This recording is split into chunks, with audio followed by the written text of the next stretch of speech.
Hi lovely people, I'm Suzy Reading. I'm one of the founding members of the Nourish App, and today I want to share with you a toolkit of what to do when you can't get to sleep or get back to sleep. There's nothing more frustrating. Everyone else in the house is quiet.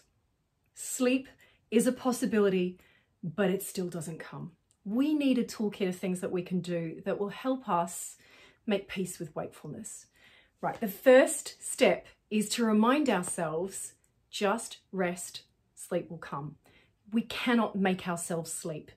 We've got to remember that rest and relaxation is actually just as good. So if we can lie there and be okay with being awake, but at the same time soothe our minds, soothe our bodies, we're still getting the rest and replenishment that we need. So number one, use the mantra, just rest, sleep will come. The second thing that we can do is use the power of our mind. So rather than lying awake and counting the hours of sleep that you've had, that you still could have, or maybe the hours of sleep that you haven't had, harness your mind on something that's just engaging, that you can still soften and relax. So maybe you could take a little inventory of the previous day and think about what got done and feel a sense of bask in that glow of the achievement of all of those things that got done in your day. So you could start at the beginning of your day and work your way through, or you could start at the end of the day and work your way back. Either way, I hope by lunchtime you've already dropped off. It's just a way to distract yourself from feeling agitated about being awake, right? To soften into that inventory of the things that you got done. Another alternative to that would be to think about, this is something that you might like to share with your children actually, what your best day might look like. You can conjure that up and have fun with, if you could have a lunchtime with your favorite people from near and far, whether that would physically be possible or not. Just dream up what your best day could look like, and that can be a lot of fun as well. So that's tip number two. Tip number three would be to use the physical body. Now, this is a little bit counterintuitive, but what we're going to do is actually engage your body to then relax it, because quite often we're not even aware of the amount of physical tension that we're holding in our bodies.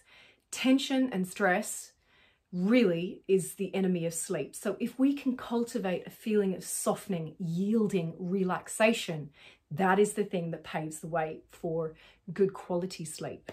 So what I'm suggesting here is we do a little squeeze and release exercise. We're going to do it together. So you're lying in bed, you've told yourself, just rest, sleep will come. You've done your inventory of all the things that you've got done in your day. You've made your best day ever, you're still awake. Right, you're going to start with bending your arms, making a fist, squeezing. So with that squeeze, you're feeling your hands, your forearms, your biceps, and your chest. And then let it go and enjoy letting it go. We're going to add sequentially a body part each time we do this squeeze, okay? So we're going to do the same squeeze, but this time we're going to add shoulders to ears. Squeeze, and then let it go. And notice how good it feels to let it go. Now we're going to add the face, okay? So hands, biceps, shoulders, and now squeeze your face. Make it as tiny as you can, like a little raisin. And then let it go. Notice how hard it is to hold on to tension after you've exerted yourself, right? Okay, now we're going to add the tummy. This is the second last time. So fists, biceps, chest, shoulders to ears, squeeze your face and tense your tummy. And then let it go. One last time. This time you're going to get your legs involved however you can, whether that's pointing your toes or flexing your heels, whatever works. So let's do it. We've got hands, biceps, squeeze shoulders to ears, make your face as tiny as possible, switch on your tummy and squeeze your legs, and then let it go. Excellent. Okay. After you let it go, you'll notice that it is so much easier to just flop and drop. Yeah? Okay, so that is our tip number three, the engagement and the releasing. Tip number four would then be to work with the breath, right? So you've calmed your mind by using a mantra. You have calmed your mind using a visualization tool. You've calmed your body. Now we're going to soothe the nervous system with the breath. And the technique that I would recommend for when you're going to bed or when you're trying to get back to sleep would be the 4-7-8 technique. We breathe in through the nose for a count of 4. You hold your breath in for a count of 7, and then you exhale through your mouth with gently pursed lips for a count of 8. Looks like this.